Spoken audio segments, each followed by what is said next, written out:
Motion के बारे में हमने बात करी, अब हम बात करेंगे मेजरमेंट्स के बारे में कि हम मोशन को कैसे मेजर करेंगे। So, measurement is the quantification of attributes of an object or event which can be used to compare with other objects or events. For example, अगर हम सीधी भाषा में बात करें तो हमने क्या करा, हमने एक छोटे स्केल को और हमने एक बड़े स्केल को एक साथ रख दिया। अब हमें कैसे पता चलेगा कि जो ये स्केल छोटा है या फिर ये स्केल बड़ा है, कुछ इस तरीके से, ठीक है। हमें कैसे पता कि ये वाला छोटा है या फिर ये वाला बड़ा है? जब हम उनको पास में लेके गए तो हमें दिखा कि इसकी लेंथ थोड़ी छोटी है, उसके अकॉर्डिंग इसकी लेंथ जो है थोड़ी छोटी है, तो इसको हमने बोल दिया कि ये थोड़ा छोटा है और ये बड़ा है, ठीक है। तो हमने क्या करा, हमने मेजर करा उसको कि ये जो है ये वाला स्केल छोटा है और ये वाला स्केल बड़ा है। तो मतलब कि हम बता रहे हैं यहाँ पे कि ये जो स्केल है इसकी लेंथ बड़ी है, इसके अकॉर्डिंग में हमने क्या करा, पास में ले जाकर उन्हें दोनों को कंपेयर करा, कंपैरिजन करा दोनों के बीच में, ठीक है। नेक्स्ट है क्वांटिटी। मेजरमेंट के बाद में है quantity. Anything that we can measure is called as quantity. कोई भी ऐसी, अगर हम बात करें क्वांटिटी के बारे में, तो जिसे हम मेजर कर सकते हैं, ठीक है, उसे हमने क्या बोल दिया, उसे हमने क्वांटिटी बोल दिया। अब क्वांटिटी भी दो तरह की होती है, एक होती है हमारी बेस क्वांटिटी और एक हमारी होती है डिराइव्ड क्वांटिटी। तो बेस क्वांटिटी में हमारी आती है इनिशियली लेंथ, जिसको हम एल से डिनोट करते हैं और जिसकी जो एसआई यूनिट है वो है मीटर। फिर नेक्स्ट हमारी आती है मास, जिसे हम एम से डिनोट करते हैं, स्मॉल एम से, और जिसकी एसआई यूनिट है किलोग्राम या फिर केजी। नेक्स्ट है टाइम, जिसे हम टी से मेजर करते हैं और जो नेक्स्ट यूनिट है वो है सेकेंड और एस, ठीक है। टेम्परेचर, जिसे हम कैपिटल टी से मेजर करते हैं और जिसकी एसआई यूनिट है केल्विन फॉर के। इलेक्ट्रिकल करंट, जिसे हम आई से मेजर करते हैं और जिसकी एसआई यूनिट है ampere capital A. Derived quantity मतलब कि वो क्वांटिटीज जो बेस क्वांटिटी की मदद से डिराइव की गई हैं। फॉर एग्जांपल वॉल्यूम, जिसे V से डिनोट करते हैं और यूनिट है मीटर क्यूब, क्योंकि L into L which is nothing but metre cube. Next है density, mass per unit volume मतलब कि केजी पर मीटर क्यूब, ठीक है। इसे हमने बेस क्वांटिटी से डिराइव करा है, ठीक है, इसीलिए ये डिराइव्ड क्वांटिटी है। नेक्स्ट है वेलोसिटी, जिसकी एसआई यूनिट है मीटर पर सेकेंड। नेक्स्ट है फोर्स, जिसकी एसआई यूनिट है न्यूटन। फिर है एक्सेलरेशन, जिसकी एसआई यूनिट है मीटर पर सेकेंड स्क्वायर। अब हमने बोल दिया कि जिसे हम मेजर कर सकते हैं उसे हमने क्वांटिटी का नाम दे दिया, ठीक है। अब क्वांटिटी के क्या क्या टाइप्स होते हैं, किस किस तरह की क्वांटिटी होती है, तो सबसे पहले हम डिस्कस करेंगे स्केलर क्वांटिटीज के बारे में। A scalar quantity is a quantity which is defined by only magnitude. Some examples of scalar quantity are mass, charge, pressure, etc.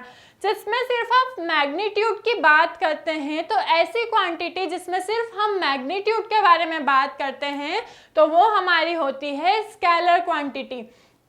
वही टाइप्स ऑफ क्वांटिटी में अगर हम आगे बढ़ते हैं तो फिर हम बात करेंगे वेक्टर क्वांटिटी के बारे में। सो द फिजिकल क्वांटिटी, बच्चों नोट करें, physical quantities which are expressed in magnitude as well as direction, जिसमें मैग्नीट्यूड के साथ साथ डायरेक्शन भी हो, ठीक है, वैसी क्वांटिटी को हम किस में रखते हैं, वो क्वांटिटी वेक्टर क्वांटिटीज होती है। For example displacement, velocity, acceleration, momentum, force and etcetera.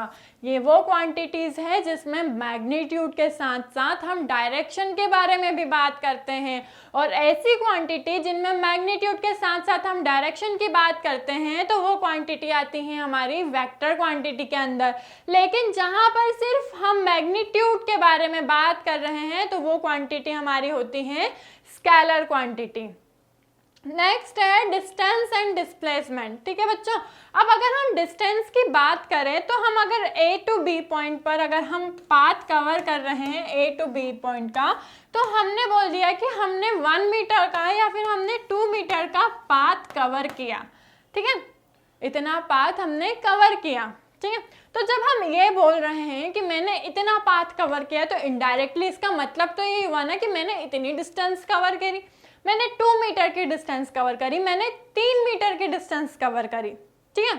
तो बच्चों distance is defined as the amount of space between two things और the state of being far apart, it is a scalar quantity. Distance क्या है बच्चों?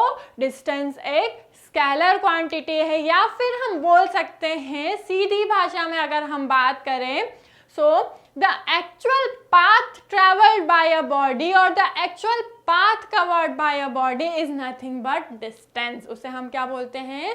उसे हम distance बोलते हैं। मतलब कि किसी भी बॉडी के द्वारा एक्चुअल पाथ जो कवर किया गया उसे हमने क्या बोल दिया? उसे हमने डिस्टेंस बोल दिया। ठीक है, और डिस्टेंस क्या है बच्चों?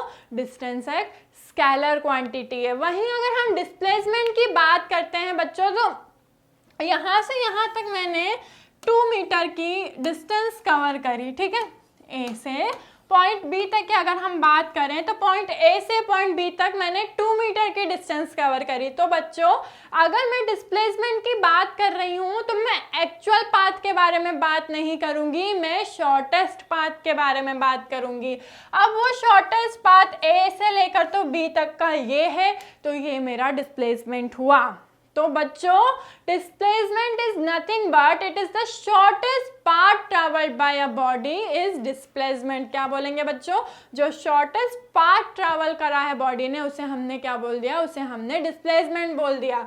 Displacement is the shortest distance between initial and final position of the object and it is a vector quantity. Displacement क्या है? डिस्प्लेसमेंट एक वेक्टर क्वांटिटी। और इनिशियल और फाइनल, इनिशियल मतलब कि जहां से हमने शुरू किया था, और फाइनल मतलब जहां पे हमने खत्म करा। तो इनिशियल और फाइनल पॉइंट्स के बीच का, इनिशियल और फाइनल पोजीशंस के बीच का जो शॉर्टेस्ट पाथ कवर किया है वो है हमारा डिस्प्लेसमेंट। उसे हमने डिस्प्लेसमेंट बोल दिया।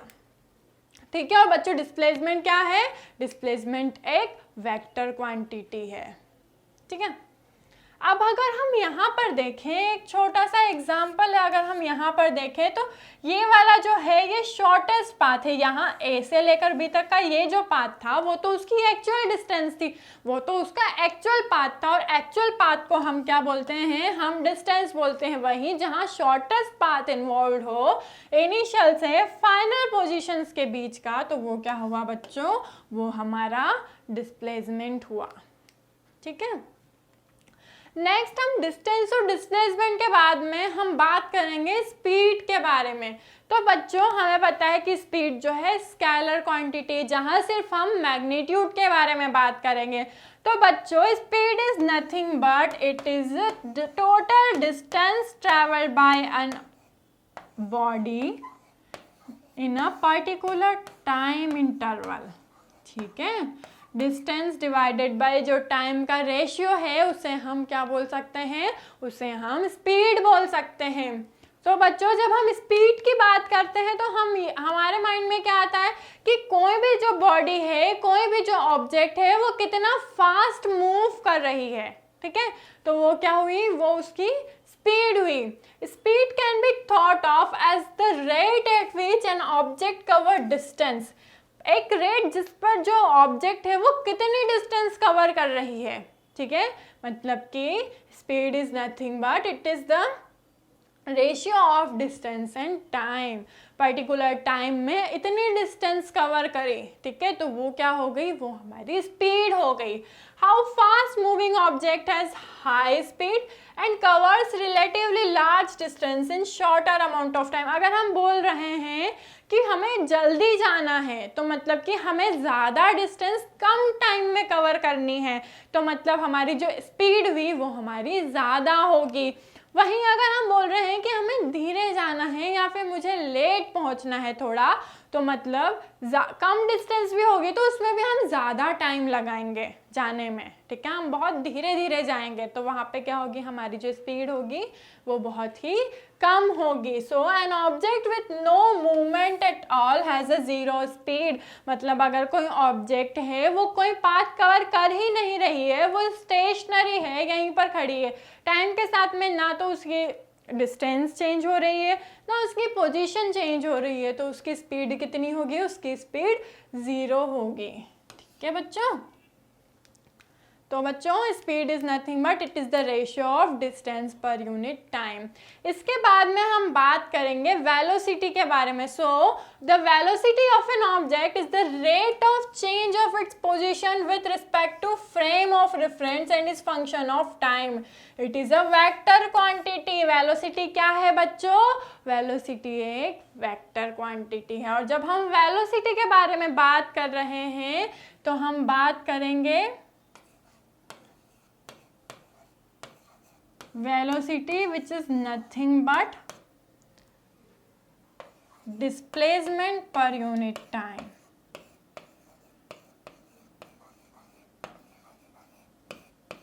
Displacement per unit time. ठीक है बच्चों, ये क्या हुई हमारी? ये हमारी वेलोसिटी हुई। या फिर velocity of an object is the rate of change of its position with respect to frame of reference. मतलब कि हमारी आसपास की चीज़ों के रिस्पेक्ट में जो हमारी पोजीशन में चेंज हुआ है टाइम के साथ में, वो क्या हुई? वो हमारी वेलोसिटी हुई, कुछ इस तरीके से।